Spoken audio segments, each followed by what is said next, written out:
बिस्मिल्लाहिर्रहमानिर्रहीम अस्सलाम वालेकुम स्टूडेंट्स। आज हम जो है वो एक्सरसाइज 1.2 का क्वेश्चन जो है 12 करने जा रहे हैं। उसकी स्टेटमेंट ये है, if z1 is equal to 4 plus 5 iota and z2 is equal to alpha negative 2 iota, find the real value of alpha such that real z1 z2 is equal to 20। अब जो है वो क्वेश्चन ये है कि यहाँ पर हमें दो कम्प्लेक्स नंबर दिए गए हैं, एक z1 और एक Z2।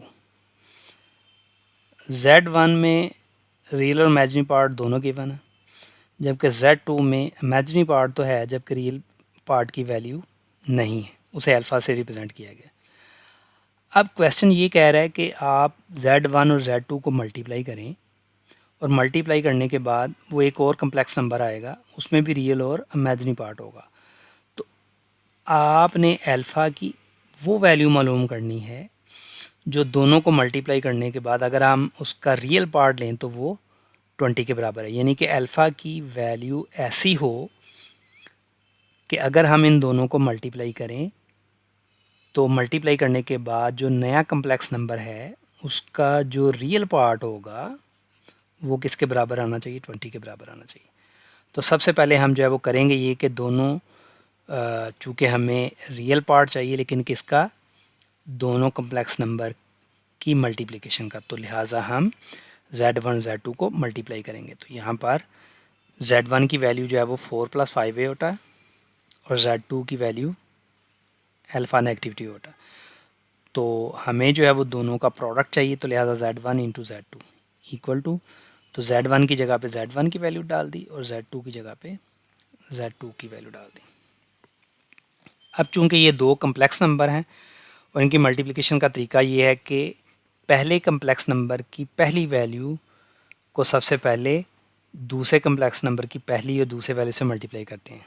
तो जैसा कि नीचे जा रहा है 4 इंटू एओटा, और इस 4 को फिर जो है वो पहले एओटा से और फिर नेगेटिव 2 एओटा से मल्टीप्लाई करेंगे। तो 4 इंटू अल्फ़ा और 4 इंटू नेगेटिव 2 एओटा, और फिर जो है वो इस 5 को इस अल्फ़ा से मल्टीप्लाई करेंगे और फिर इस नेगेटिव 2 एओटा से। तो प्लस का 5 एओटा मल्टीप्लाई होगा अल्फ़ा से और प्लस का 5 एओटा जो है वो नेगेटिव 2 एओटा से मल्टीप्लाई का। अब आपने जस्ट इसकी सिंप्लीफिकेशन करनी है। 4 इंटू अल्फ़ा 4 अल्फ़ा है, 4 into negative 2 iota, 4 to the 8, तो ये नेगेटिव 8 आयोटा आएगा।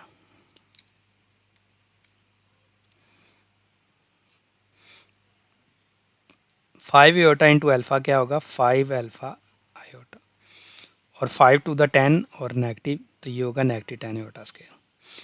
तो आप जो है वो हम ब्रैकेट्स को खोल देंगे। तो ब्रैकेट को खोलने के बाद जो है वो अंदर की टर्म के जो साइन हो उन्हीं साइन के साथ उसको लिख देंगे। तो ये होगा 4 alpha negative 8 aorta, 5 alpha aorta और नेगेटिव 10 एओटा स्क्वायर।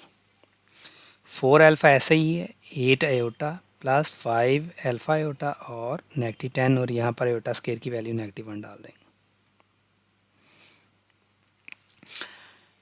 मज़ीद सिंप्लीफिकेशन करें तो 4 अल्फ़ा नेगेटिव 8 एओटा और ये नेगेटिव इस नेगेटिव से मल्टीप्लाई होगा तो प्लस का 10 आ जाएगा। अब जो है ये दो टर्म्स जो हैं वो कम इमेजिनरी पार्ट्स हैं और ये दो रियल पार्ट, तो इसको अलहदा लिख देंगे। तो 4 अल्फ़ा प्लस 10 जो है वो हम अलहदा लिख लेंगे। ये एओटा और ये एओटा, तो यहाँ पर एओटा की टर्म्स जो है वो इसमें एओटा को कॉमन कर लेंगे, तो ये नेगेटिव एओटा।